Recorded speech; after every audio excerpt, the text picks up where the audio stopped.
In this episode of the Brawn Body Podcast, I am super excited to welcome on a longtime friend of mine, Jonathan Snyder, to be discussing philosophical fitness. So if you don't know John is currently a PhD candidate studying pharmacology at Drexel University. He got his undergraduate degree at Lebanon Valley College. That's where I met him.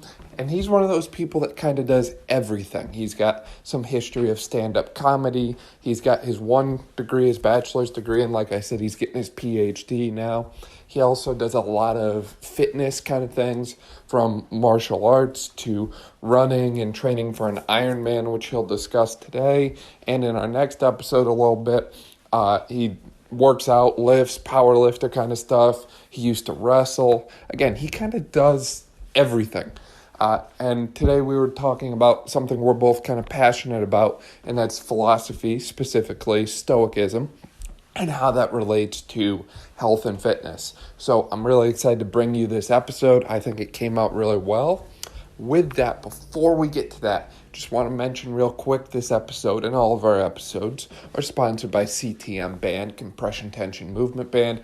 If you need new recovery products, whether that be the CTM Band itself, it's similar to Floss, Rumble Roller, Ridge Roller, that sort of thing, click the link below, use Brawn10, the coupon code at checkout, get yourself 10% off.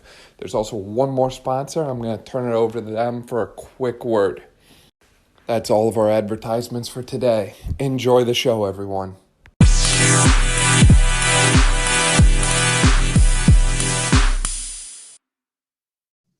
Welcome to the show, John. Excited to have you today.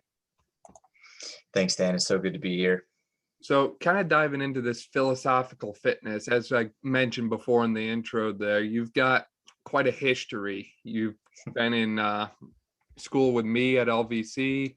You ended up going for your PhD in pharmacology there, and you're studying all kinds of stuff. You're also doing a lot from fitness to school to, side gigs in comedy. I mean, you're a busy guy.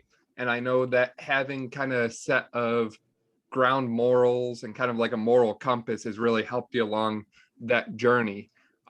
So kind of with that, I know you're kind of rooted in the Stoic philosophy, Stoicism, and those lessons tie right into your life. They tie into health, tie into fitness, wellness, all aspects of, what this podcast has been about since the start. So can you kind of talk a little bit about what those ties are or where they come from? Yeah. And if we can, I'd like to start a bit at the beginning of how I got interested in philosophy, and I think this will develop into the question that you asked. For One sure. of the main things that brought me into philosophy is that it was the major of my now spouse in college. And when you want to spend 3 hours in the gym some days, you got to be able to justify it in the way that your significant other thinks. And, she's actually not a fan of a lot of the Stoic philosophers. They're favorites, for sure, of the people who are interested in fitness because they tend to justify a care of the body, but maybe sometimes at the expense of emotional understanding of your fellow human. I don't think that's the case. I know that that's oftentimes the criticism, but I think that if you're interested in motivating yourself to pursue fitness based on the idea that it's a good thing to do and a moral choice, then reading of the Stoics is the way to go. Because the Stoics really highlight that living as a human being would in nature is a pathway to happiness. And the human beings that came before us, they lived with adversity, and they had to be physically fit, if not physically superior, to succeed. Right. And you see a big disconnect from that in modern society. And I know that there's a lot of people who kind of take that and run with it as the main reason we're seeing the poor trends that we are, right? Stoic philosophy, as you said, was founded in the principles of strong-willed, strong mind, healthy individuals. And anymore, we don't see that. We don't see that focus on, self-improvement and personal development anymore.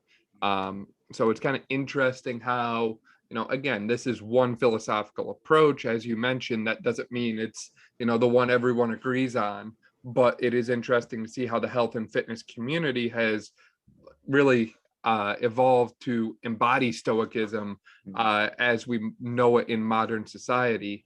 And it's interesting to see how some of those principles that were discussed thousands of years ago in this approach to things still hold true today.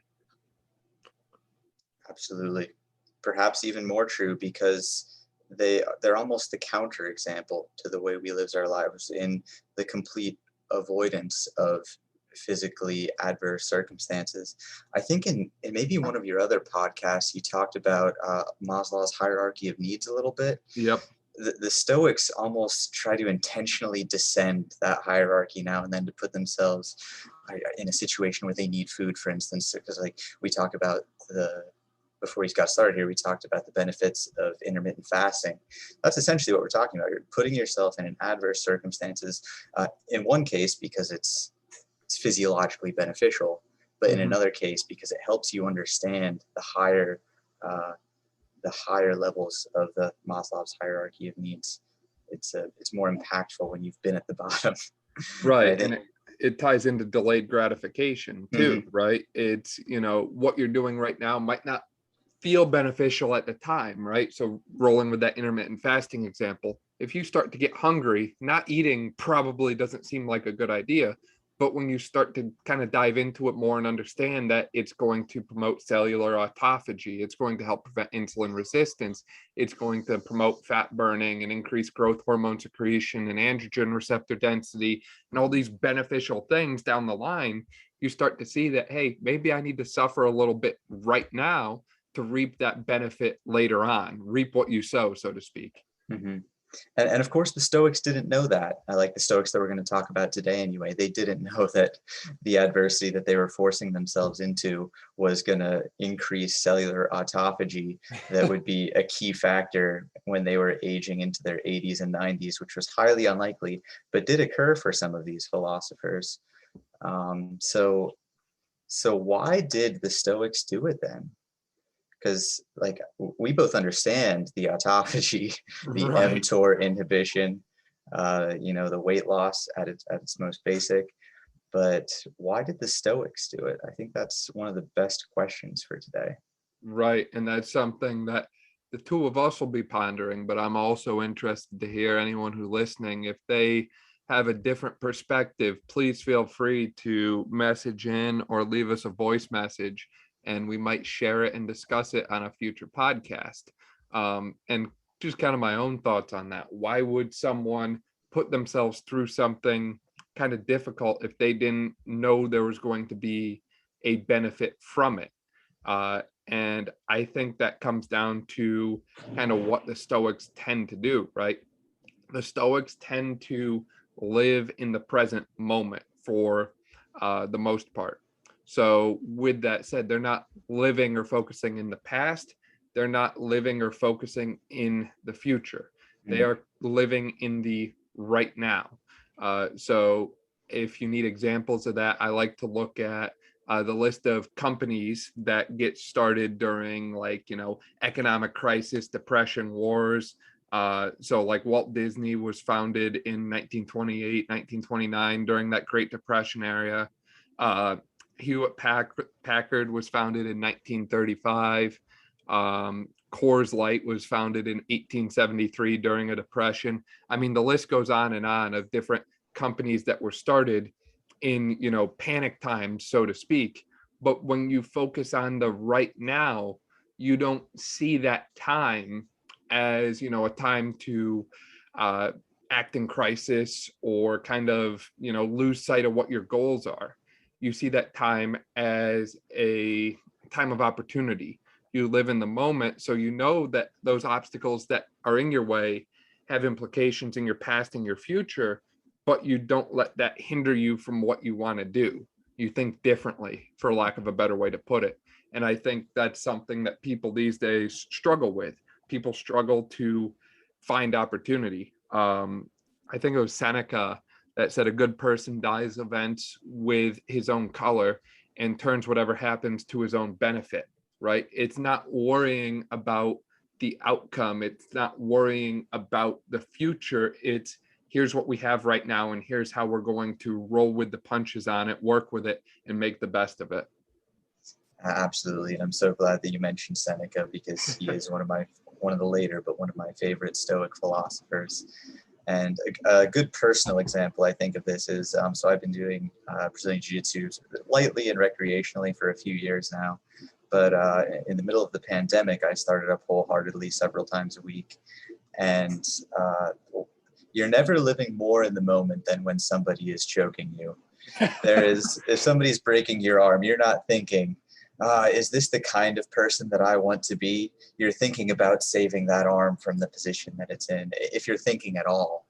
So sports where you're not just training, but also competing, and especially if there's a danger element that is instinctually dominant, that's something that will help you experience living in the moment truly, in a sense that, some woo people might say that they're able to do in a social circumstance or in sort of a metaphysical way.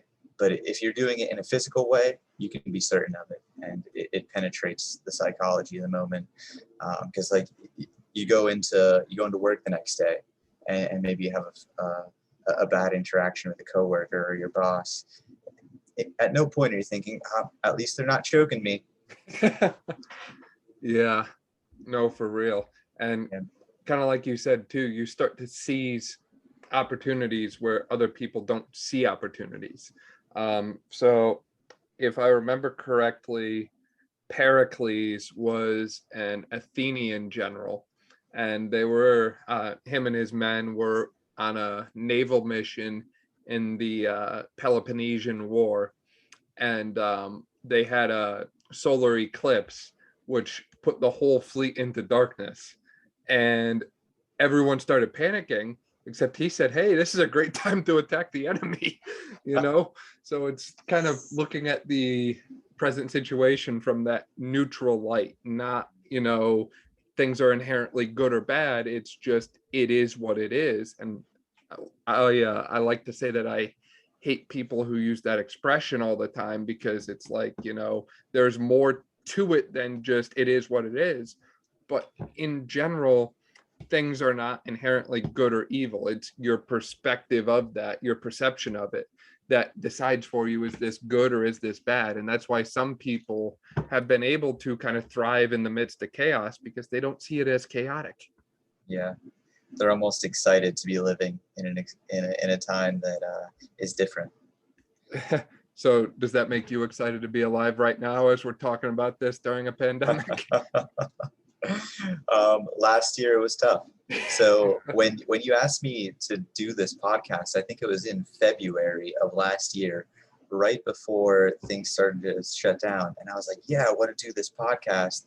I was, lifting 3 or 4 days a week, feeling like I was about as strong as I had ever been at a weight that was very comfortable for me. I was doing the Drexel powerlifting competition in the near future. Oh, wow.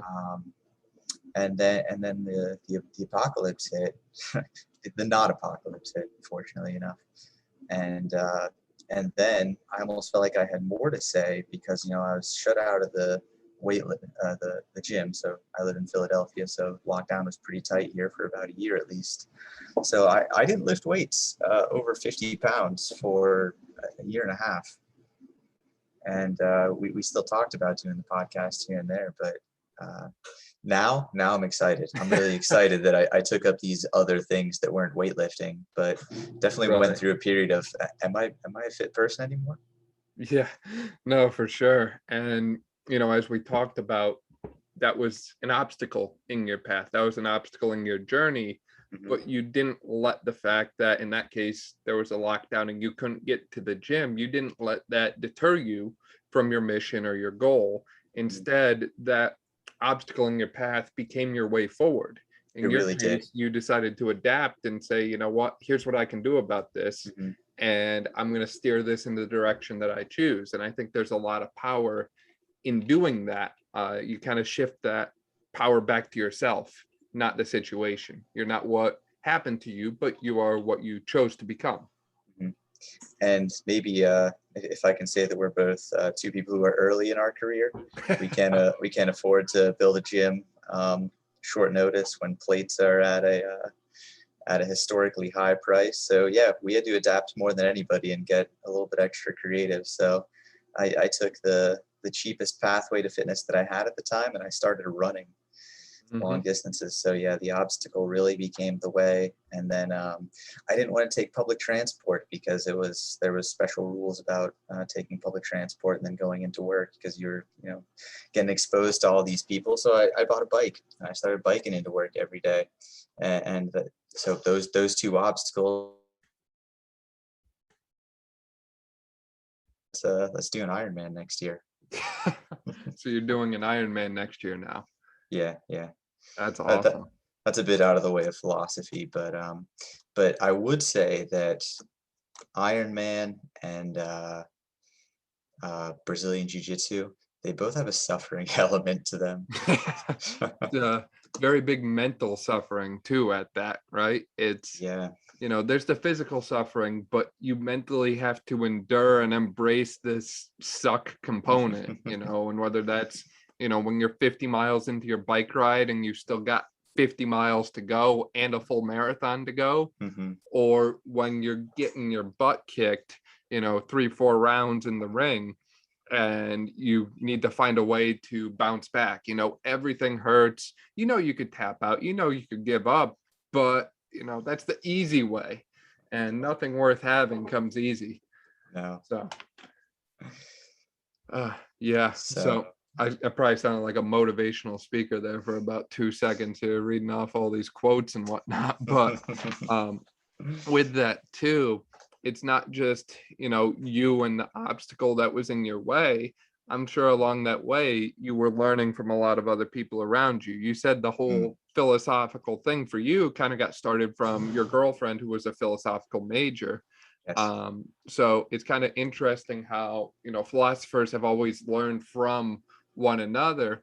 And it's interesting how in your case that ended up happening for you, and I don't think you really recognized it at the time when it first happened. No, not at all. And just one, there's a very specific thing about the type of philosophy that she was researching.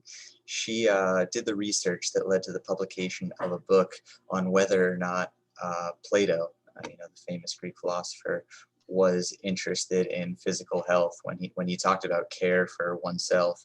Was he talking about just the spirit, or was he talking about the body, or the spirit and the body, the duality there? And the book that she participated in the publication of leaned heavily towards Plato caring for both the spirit and the body and encouraging others to do the same, even if he did ultimately find the care of the spirit, the intellectual side, to be the more important one. But we live at very different times to when Plato did.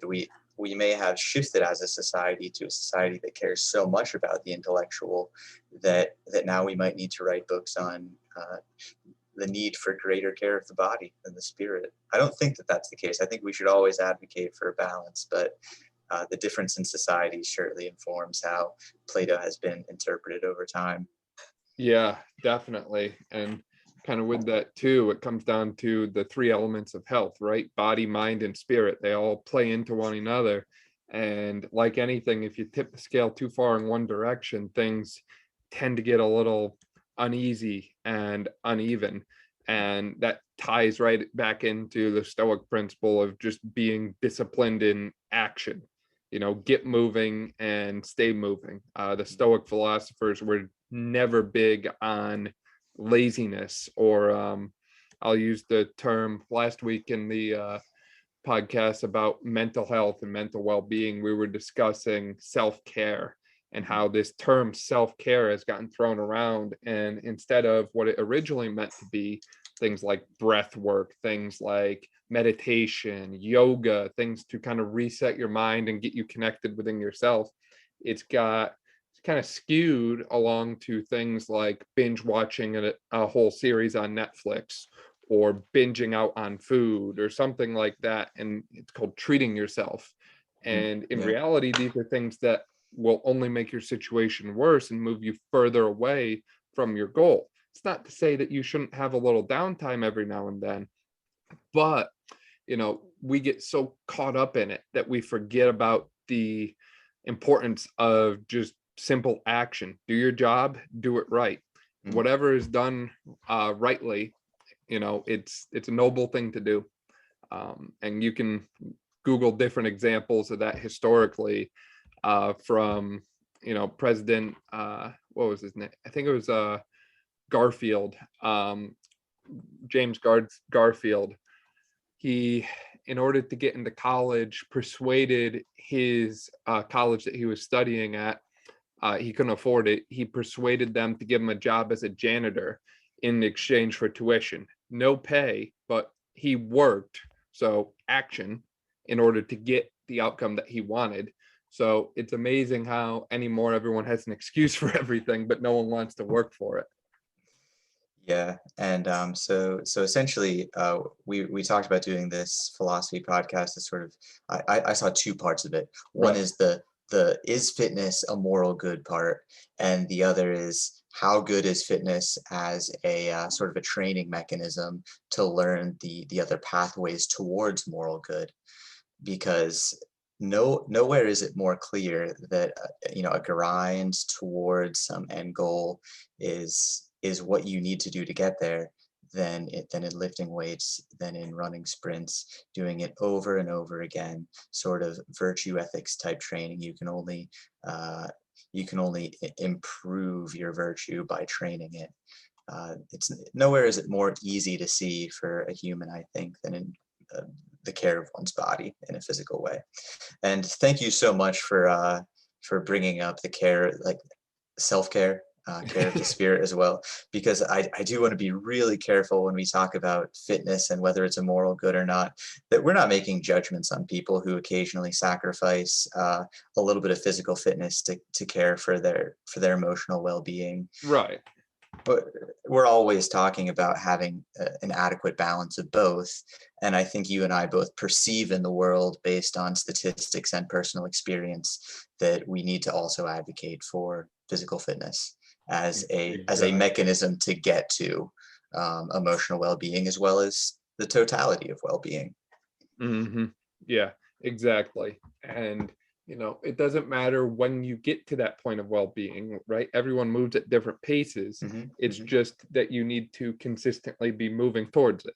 And maybe that's at the pace you're going, where you go on your 50-mile bike ride, or maybe that's the pace that I'm going, where I do cardio a couple times a week. Mm-hmm. So Mm-hmm. everyone's different in how they get there. It's just that you get there.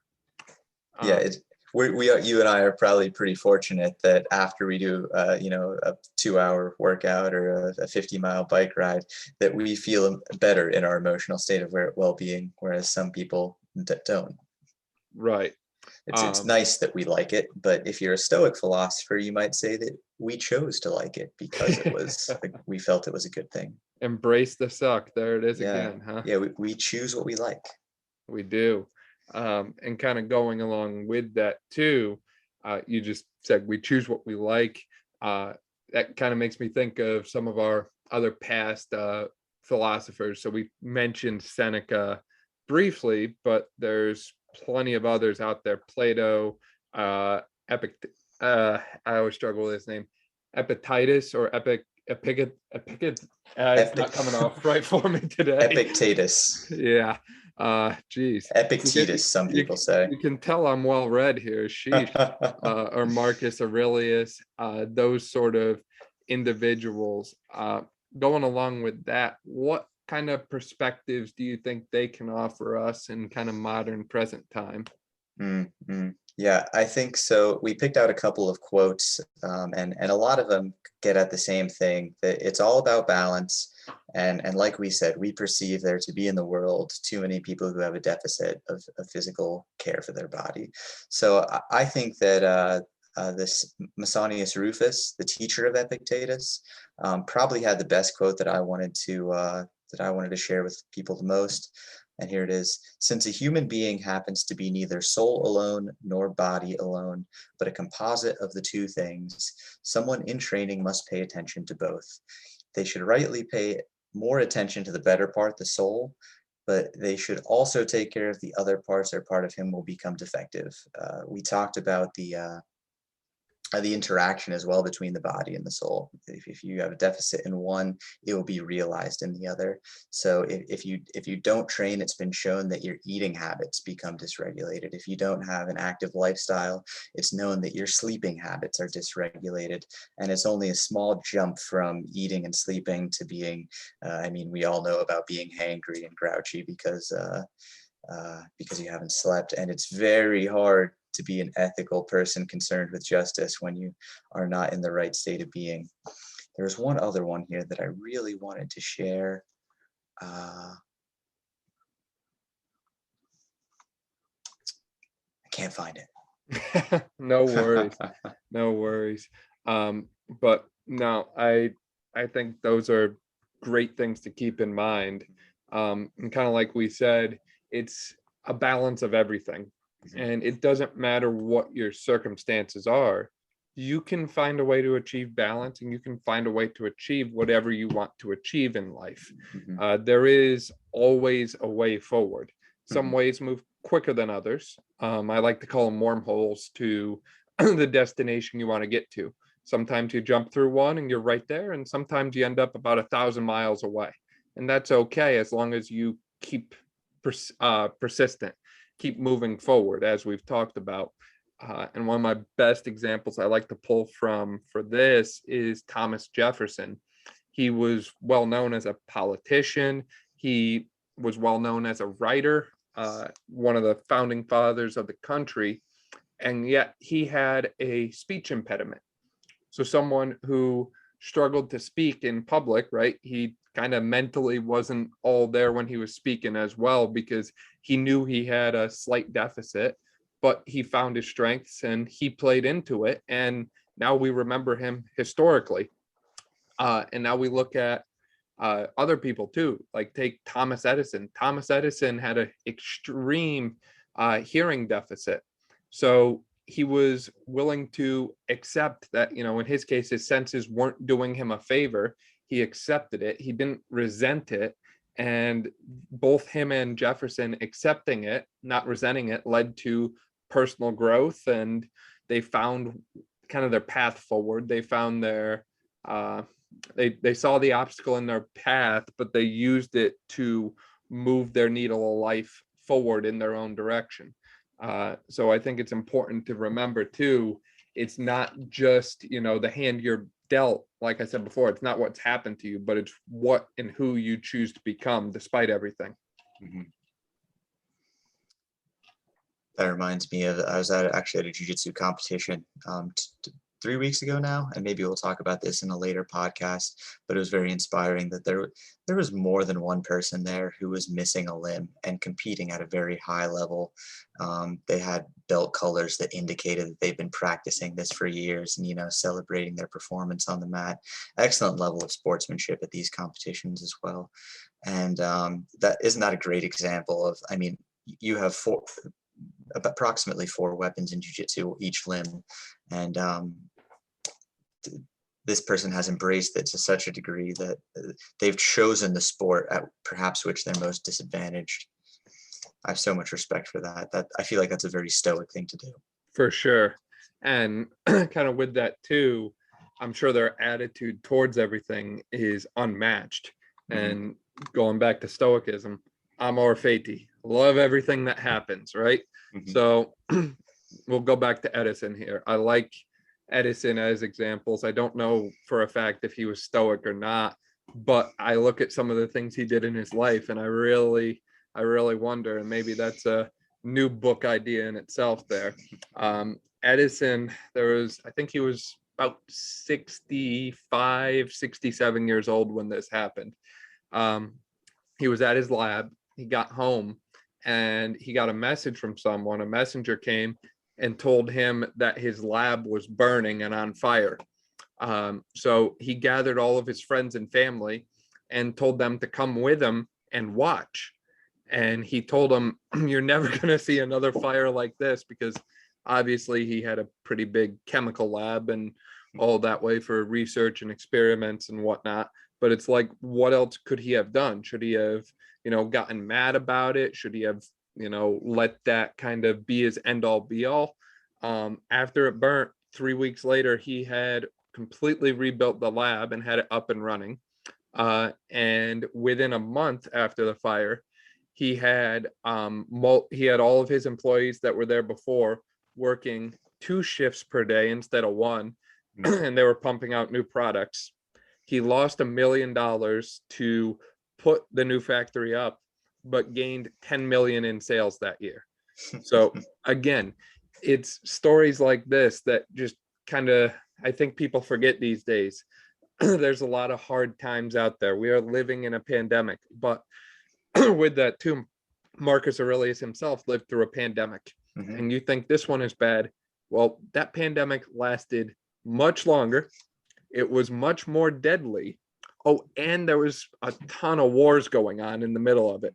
So even though things might get perceived as bad right now, even though you might mentally see things as challenging or an obstacle, keep your nose to the grindstone and keep moving forward in some capacity, because obviously everything happens for a reason, in my opinion anyways.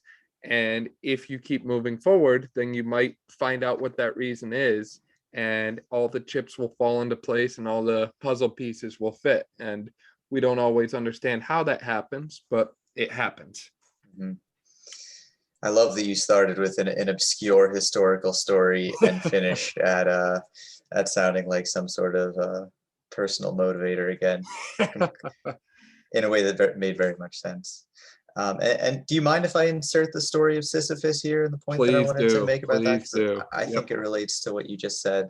So if you've any listeners that are big fans of mythology, I sincerely apologize for what I'm about to do to a classic story, because I'm not going to tell all of it. I don't want to. I was going to say, I actually have it right here. I thought you might. I have it here as well.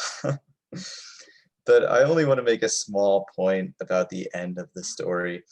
So essentially the story is that Sisyphus was able to cheat death by locking him in his closet when he came to collect his soul.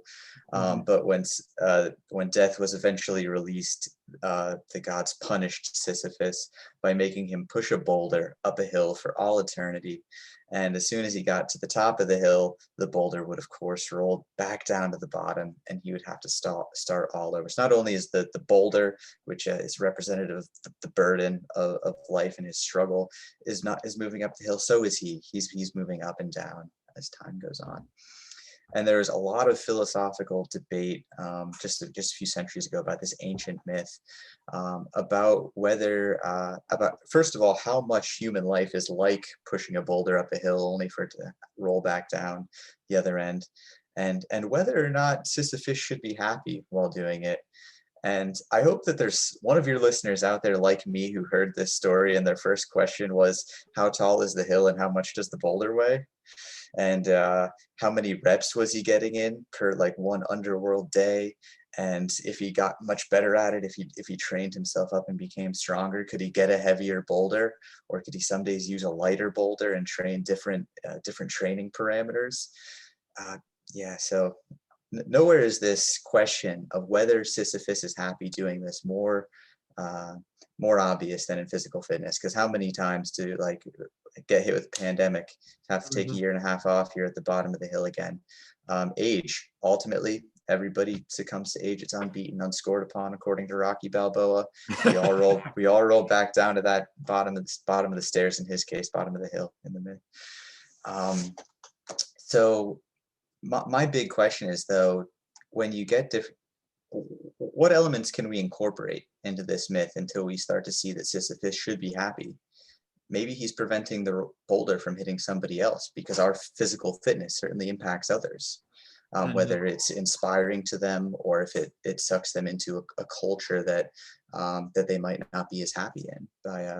If we live a sedentary lifestyle, the others around us might be more prone to living a sedentary lifestyle. And so can we lift other people's boulders up? Does preparing ourselves help others? Like the other quote that I couldn't find was essentially that the practice of virtue, which requires a spirit in good standing, often necessitates a good body. So like if you're helping somebody move, if you have a fit body, you're going to be so much more capable of doing that. And I'm sure we could think of a dozen other examples, but essentially you're doing so much more than pushing a boulder up. You're showing somebody that they can get that boulder up. You're preventing it from hitting them. Sometimes you're helping them with their struggles. Mm-hmm. This talking about this makes me think of the ethical debate of the trolley car problem, when the trolley is heading towards, down one track and it will hit so many people, or you can switch it to another track and hit, less people. Should you do it or should you not? In this case, maybe in life, you're doing things that are pushing that boulder up and it does keep rolling back down, right? Mm-hmm. So in fitness, you go into the gym, you squat 400 pounds, you deadlift 500 pounds, you end up putting the weights back and you walk out like nothing ever happened, right? Everything returned to where it was originally. What did it do for you? Or, in life, there's different kind of internal battles and internal struggles that people will go through, and they'll be fighting those battles and carrying that extra, what I'll call weight on their shoulders. And they might eventually fall down, collapse, figuratively speaking, because of all that. But for the length of time that they carried that extra weight, what happened? Did someone else's life get impacted? Did they save someone else from something? And like you said, the same thing holds true for fitness. You might walk into the gym and walk out and nothing's changed. Everything's the same. Everything's back where it was.